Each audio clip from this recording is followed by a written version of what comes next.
right, folks, welcome back to part two of our retro modification series. If you watched the first video, we'll drop a little card up in the top. You know what we're up to. And if you saw the recently released short, you know that the operation was relatively successful. So why watch this video? Um, really want to give people a sense of the process we went through, um, shaping the dropper post, slimming off those 4 millimeters to really get it to the appropriate size to fit into the seat tube of the Rocky Mountain Retro 2001 bike. You read things on the internet, see some videos. Sounds like it's going to be easy.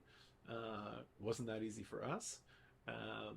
Tried a few different things to get it going, and we just kind of want to share that experience. So we're going to roll tape here. If you've done a similar exercise with more or less luck, feel free to drop something down in the comments.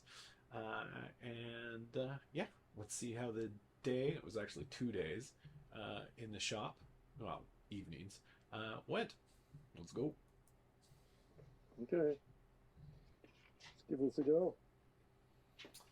So my buddy has got a pretty good shop, which I am grateful for. Some of the posts you'll see around are people just using like hand tools, or some people say they've done similar exercises with different posts just with sandpaper, doing it by hand. I've seen one post that said 4 hours of dedicated effort with just sandpaper. Here we're using a lathe and sandpaper. This is sped up quite a bit, eight times, and it's taken quite a while there. So we've got the calipers there to try and measure distance. They're not fancy digital ones, just old classics. To sort of get a sense of how much we're taking off. You'll see, I don't know, we're pretty cautious, obviously. You don't want to take too much off, because there's no putting it back once you've taken it off. And the other thing that we didn't do, which if you saw the Trail Breaker video I posted in the first episode of this series, we didn't undo the cap.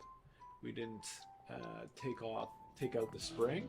We left that all in place, and so don't have an internal measurement of the diameter of the inner wall of the post. We just kind of left it as is and slowly chipped away at the outside coating. Here you'll see we tried to maybe speed things up with a grinder plate. That was unsuccessful. Went back to the sandpaper there. Zero proof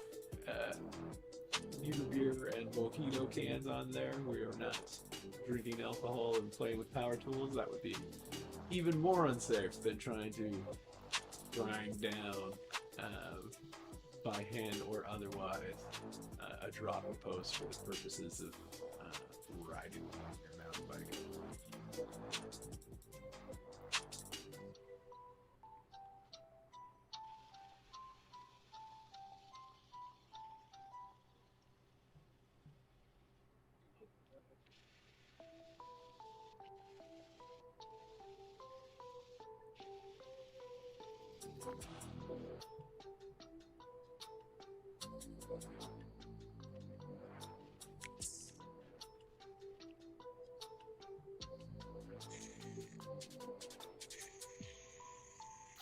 So here we've got now the real grinder. Really not a lot of metal coming off, just sandpaper. So we've escalated the severity or strength of the tools involved, and start to see definitely quicker progress using a grinder.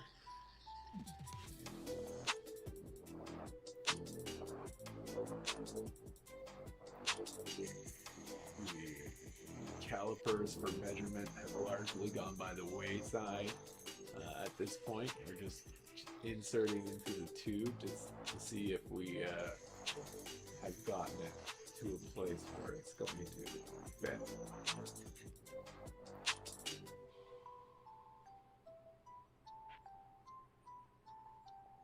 And then back on the lathe for some filing here. Trying to smooth it out. Kind of cut out of the frame there. Apologies for that. But you get the idea, and you can start to see a little bit of the metal showing up underneath the lathe, which is fine. And it drops in. So now we're comparing seat heights. Is it going to be high enough, too high? Is it going to be get low enough to be useful? Seemingly having figured out the way to cut through it quickly, which is to grind, file, then sand. We're going to take another cut at it here and get that seat post a little deeper into the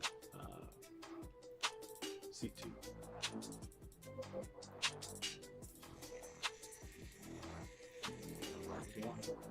Grinding round 2.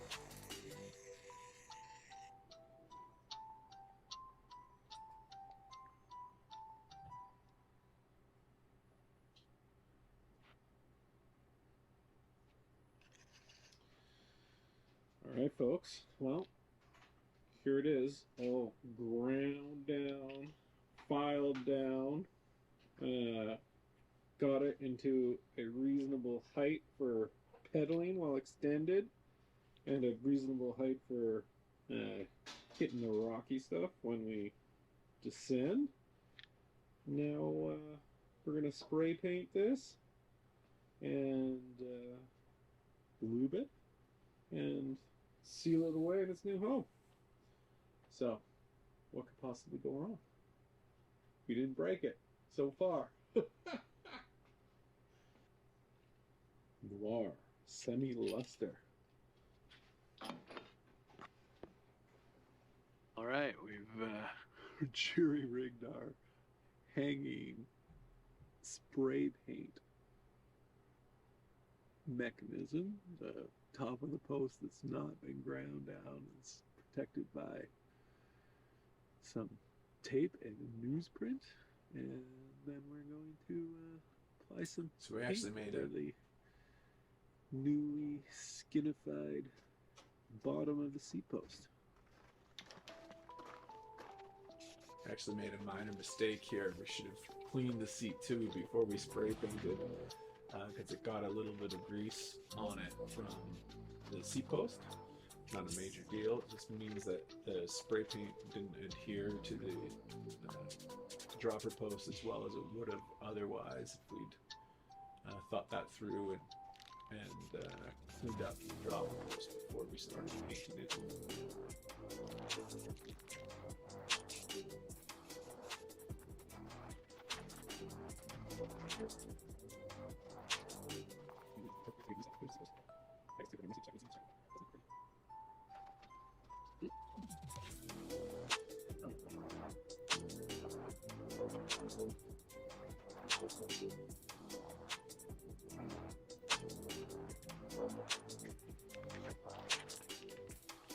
Pretty glossy for semi-gloss.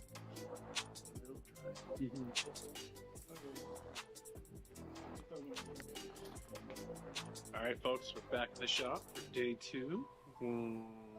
Putting in the sanded, filed, grinded seat post or dropper post into the seat post, and then wiring up the cables. And we should be good to go. Nothing broke in the grinding and filing and sanding. So far so good.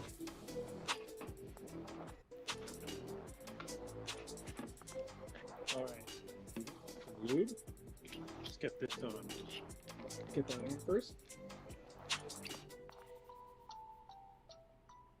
All right. So now it's on getting the freshly painted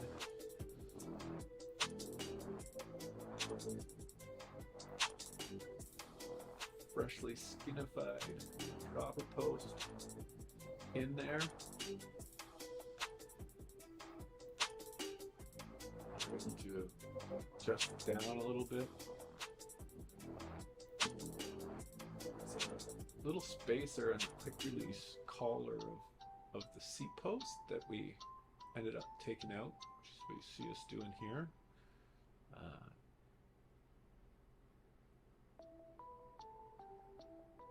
You know, it's a 23-year-old bike part there, but it seemed to still work just fine once we removed that spacer. Speaking of a 23-year-old bike, we're just rearranging some of the right brake lever there. Kind of gotten out of place somehow, just as we're in the shop, tightening up that alignment. And here we are experimenting with different places to put the dropper post lever. If you saw the previous video, you know it's a P&W lever, very nice. Still got a front derailleur on the retro ride, which makes the positioning here a little bit more difficult than it would be otherwise. I can take that off, but I not attempted that modification yet.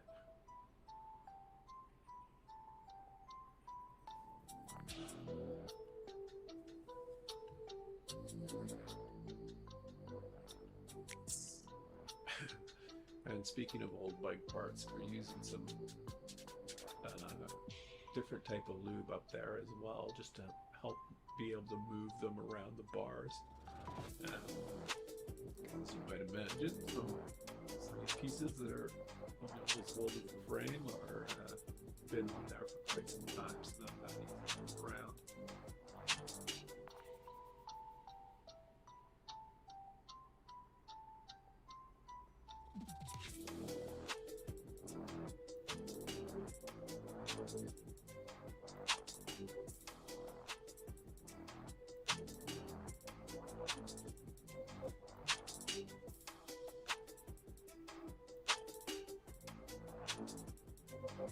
Alright, so we've landed on a position for the lever post. It's not going to work on the inside because of the left shifters, so it's going to have to be closer to the center, closer to the stem, and we're just dialing that in.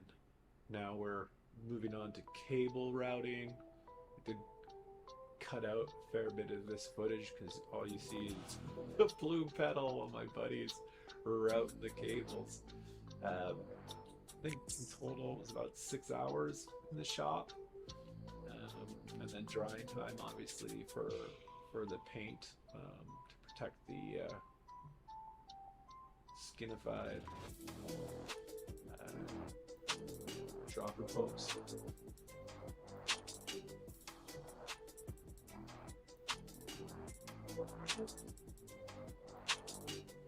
The cables that came with the lever were great. Didn't have any additional routing housing, so we zip tagged it to one of the other lines. That seemed to work pretty well.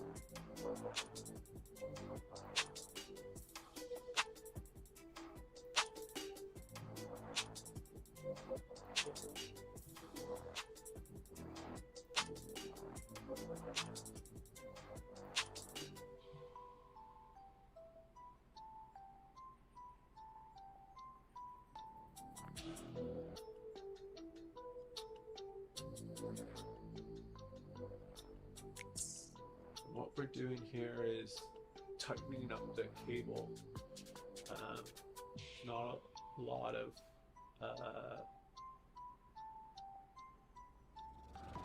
extra. All right, folks. This is my first short. We set out to find out if we could get a P&W pine seat post that is 4 millimeters too big for the old Rockies seat post in there. The answer is yes. It is in there. get some footage from the modification. We'll get that up in a bit, but just in case you were wondering, would it work? It works. We'll get out on the trail soon and see how she likes it. All right, there you go, the working product, and it seems to be ready to go. So check out the next installment to see it actually out on the trails and find out, you know, whether I broke the seat post off and plunged to my death, or whether it turned out to be a feasible upgrade. If you're considering doing something similar, or if you have done something similar, please drop a comment below. Would love to hear about how you went about it. Obviously, we are not expert bike mechanics, and we were trying out various different approaches to see how we could get it to work, with the helpfulness of a well-equipped shop. But as I've said, I've heard and seen in comments and other YouTube posts, people doing it purely by hand, which, based on my experience with this particular post, seems like it might take more than 4 hours. But let us know. Have you done something similar? What post did you use? How did it go? And are you loving it? And to find out how it rides and whether I survive, hit the subscribe button, and we'll see you in the next video. Thanks for watching.